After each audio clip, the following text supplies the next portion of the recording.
Good to see you. Alright there, Revenants, welcome back to Code Vein and the Road 100, where today we are going to kind of start broaching the topic of if there's no other gifts or Ichor possibilities or dark value or light value or anything of the sort, and all you have is just the raw damage of the actual sword or the Blood Veil in conjunction. What kind of damage numbers can you start to get up to, and what kind of hijinks can ensue if you are simply running just a raw sword-based kind of setup here. So we are going to be running the Argent Wolf's Kingblade because it's kind of a cheat weapon almost in a sense, and so we are going to be running this one. Obviously we're not going to be fortified since we don't want to be slow mobility in the sand. That would be horrendous, and the intensification has the highest damage possible that we can get out of this thing as of right now, since we are running Pollux, the highest strength code in the game. And we are also going to be running more of an adventuring kind of setup here. This build here will kind of fall apart in the boss fight, so that will be a little bit difficult, but we'll have to take that in stride for what it is.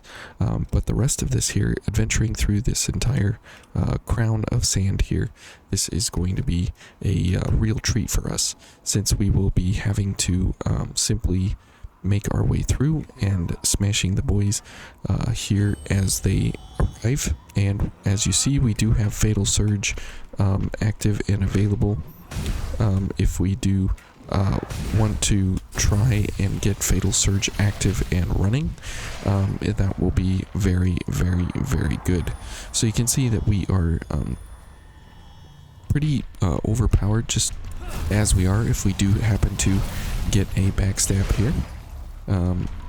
So we can then use this weapon.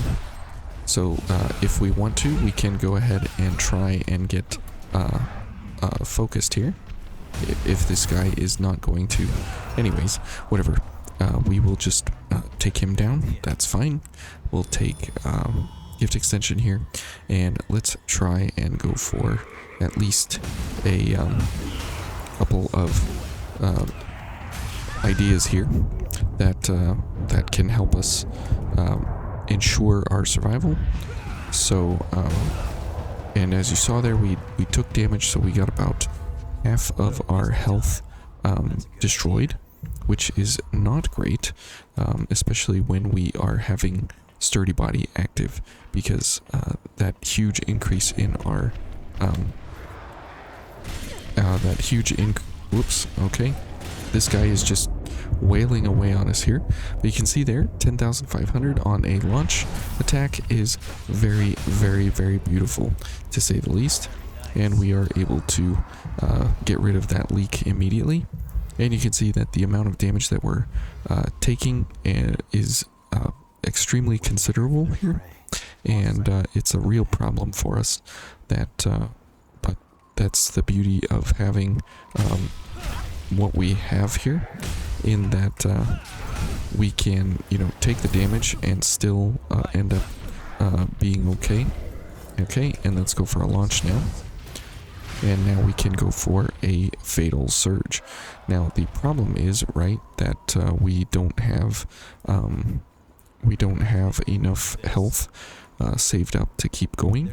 So by the time we get to a point where we can actually use it, it's going to be a very few and far between sort of available power. So we have to get at least 4 backstabs before we head on. And that is kind of a tall order to request at this point. We will simply maintain our level of posture here with what we have. And so backstabs are exceptionally super powerful here with this setup that we have. And so if we just, that was a backstab and 2 hits, and the guy is toast. So that is the kind of power that we have built into this weapon system here with our Blood Veil and our just simply our weapon. We do not have anything else active other than those two, and that is the amount of ability that we have built in here. Oops. And you can see that we are almost focused yet again, which is great. And as you can see, we really don't have a whole lot of Ichor recovery, which is completely fine, which is where Ichor focus comes into play. And so maybe if this guy will allow us, we can get focused from him. If he will attack us, who knows? Okay, and we got some health, and we got 10 Ichor immediately. So let's launch this guy off the cliff, and hopefully I do not launch off the cliff. Okay, let's give Jack that. Okay, we'll push him off the cliff, and you can see that it's not really a question of do we have any damage potential. It's the question of, you know, how much damage can we do before we start to lose some of our ability here. And so we do need to try and get as much Ichor as we can during our different little endeavors here, because all of these guys, you know, are exceptionally disturbing here. And unfortunately we can't just get a backstab off of this guy, but that's okay. So let's head over here and let's go for whoops, let's go for that thing just so it doesn't shoot us in the back. And now we will go for the dust cloud bandit. And the reason being is that we don't have any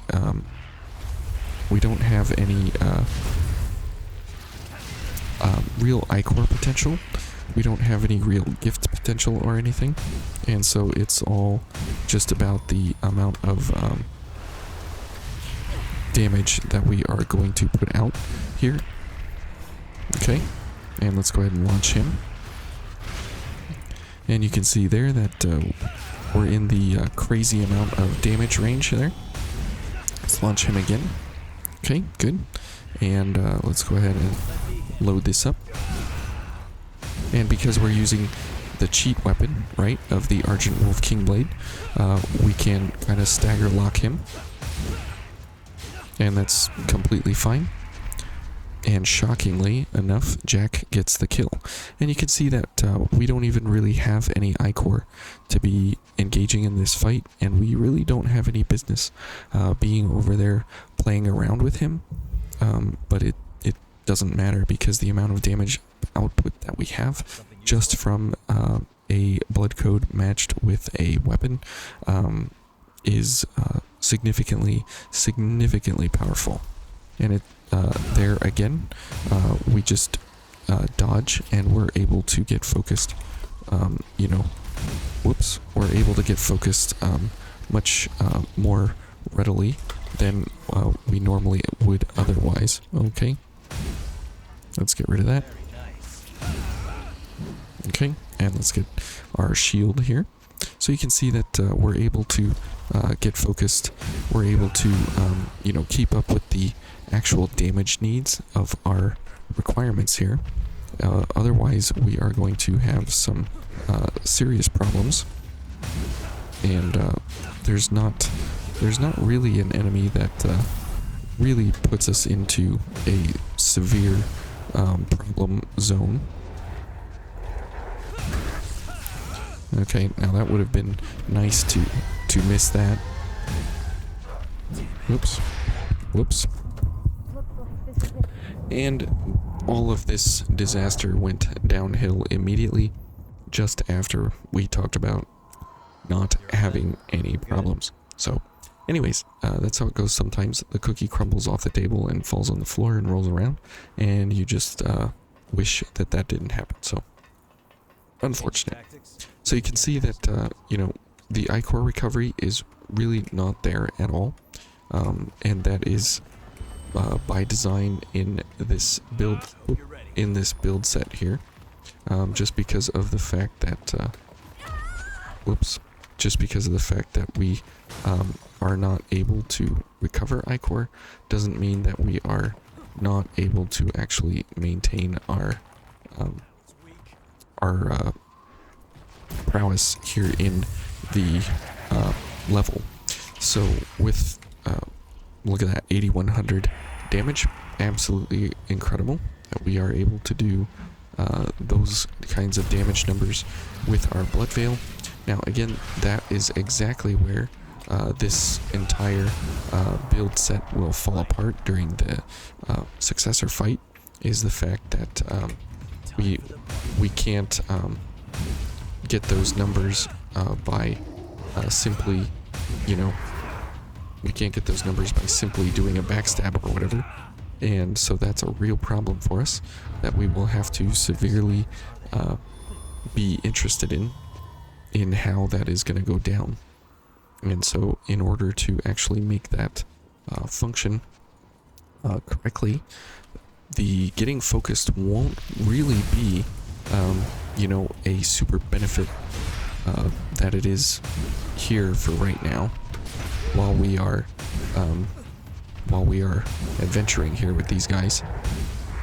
And so that's you know, something we'll have to think about, is that while you're adventuring, the focus ability here with the Twilight Claw, you know, and if we go with the Fortified for more defense, we all of a sudden turn into a slow boy. So we could go for the Intensified, which wouldn't really help us. We can go for the Devourer, which may or may not help us. There's not really a whole lot of option there to make us have a better time of facing Eva. And so, okay. And so what we can do is we can go for some things that are more like weapon based. For example, we can go for the like two-handed sword mastery and different things like that, and gift prowess and different things like that, just to make sure that we have enough damage to make up for the bonus value of being able to launch enemies whenever we want. So we could go for that. Okay, double one shot. Interesting. That was definitely the effect of a slow mobility there. So if we just zip zoom through here, we can get back to where we need to be, and we can ignore this. So that's a lot of the fun part of the idea that you don't really need Ichor to actually play each of these different areas.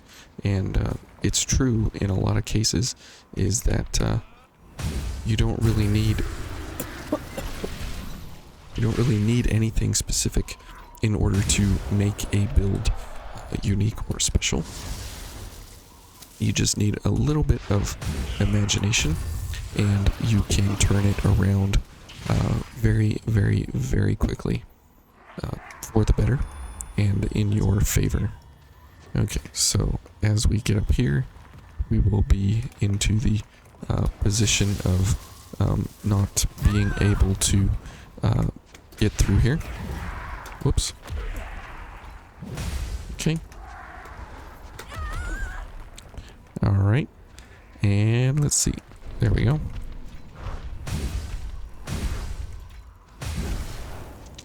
That's the fun part about these guys, is that they really are just a treat to slap around. And you can see that the brown ones are pretty simple, basic enemies.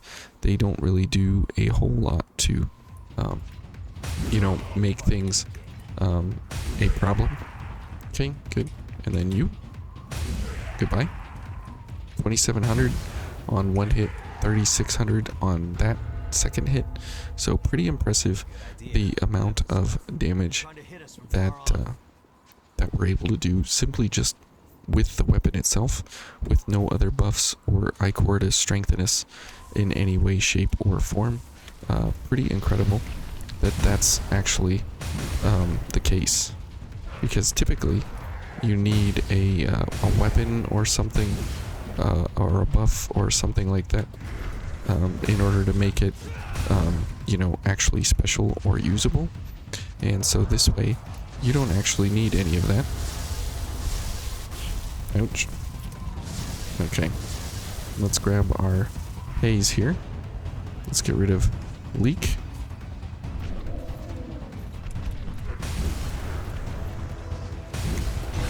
Ouch. Let's launch this guy. Get him out of here.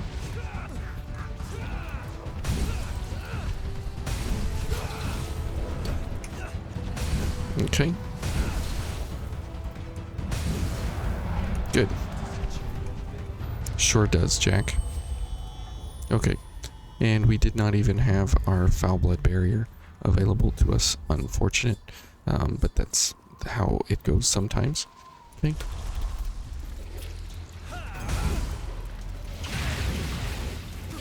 Whoa. This little guy. Okay. Good. And we have one more of those white guys over there. But we're just going to ignore him for now so we can get the ladder.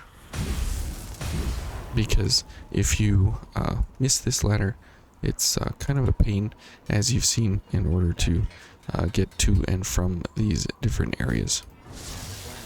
Okay, so now into the Evo fight. I mean, obviously it's going to be sort of a pain, but in order to use these effectively, I mean, it's good to get focused and then get health and Ichor back.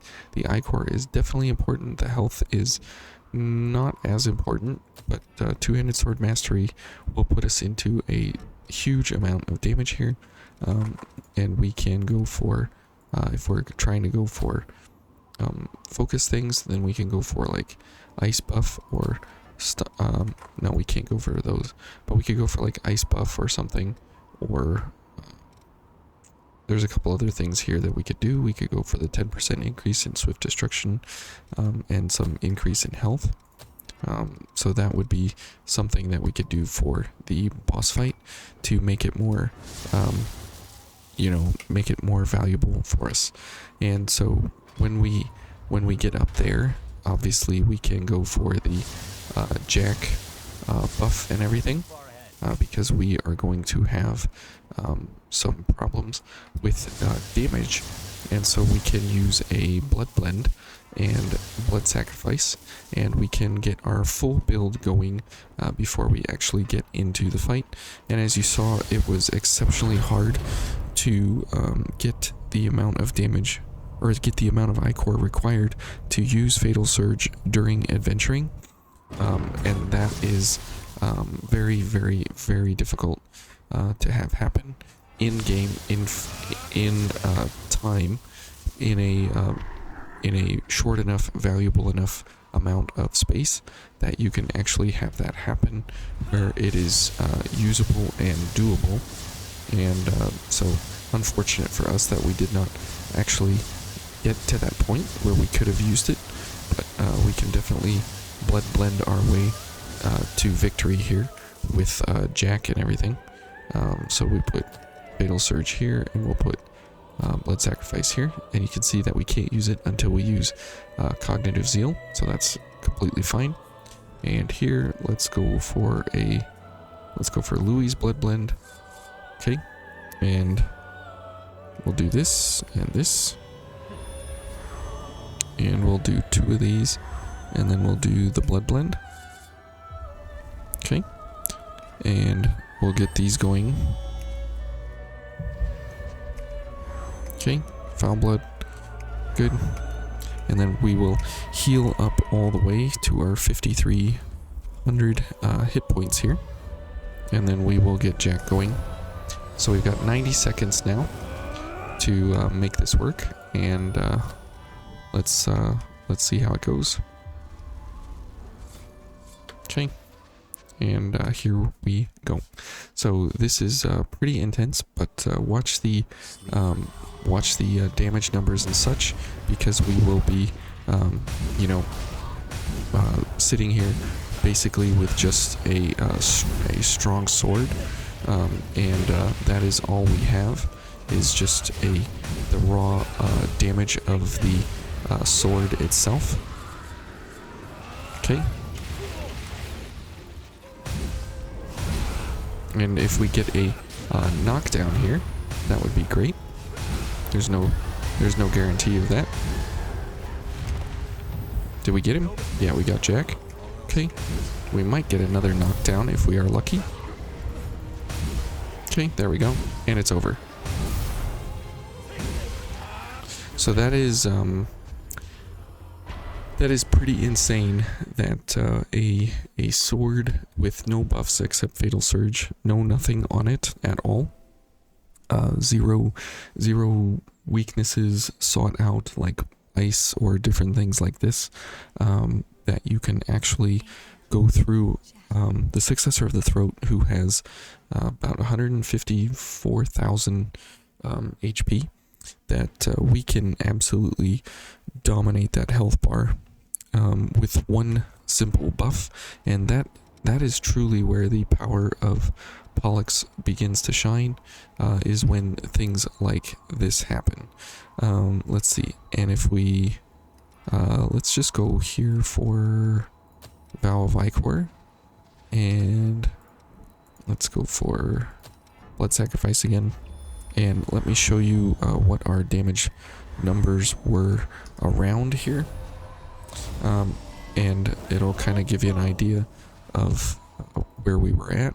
So 4,700 plus 10% of the multiplicative from Swift Destruction, so that's another 471, so we're up over 5,000 damage simply from one gift here. So absolutely insane that some builds can only be at 5,000 damage after the entire build is buffed up, and so on and so forth. So that's how strong this entire setup can be, and if you want a little bit more of increase in damage, you can go for some different strange setups to weakness match, but if you're going for straight up out the gate, just physical damage all the way, going for something like this where you're matching blood codes and weapons together in this strength setup here, you can absolutely murder your way through all the way to the end. So pretty impressive, pretty awesome, and having 5,300 HP is very, very good, as you can absolutely stare down some of the most difficult enemies, and the Dust Bandit also very difficult, and we were able to destroy him pretty quickly, pretty easily with a couple of launches. And remember that if you are going for these versions, this is like your mobbing scenario, and the other two we took off for Swift Destruction and Health Stimulant. These are like your bossing variant. So, but the entire build itself here in the Crown of Sand just stays the same, and you have plenty of damage to be up close and personal with any enemy that you need to be there for. So anyways, hopefully you guys enjoyed this strength setup here. It's not very inspired, but it is impressive how much damage it can deliver very, very quickly. So, and don't forget to use those uncharged heavies as many times as you can or wish to, because it just absolutely obliterates everything. Truly an endgame weapon. So anyways, thank you guys for watching, and we'll see you tomorrow. Bye.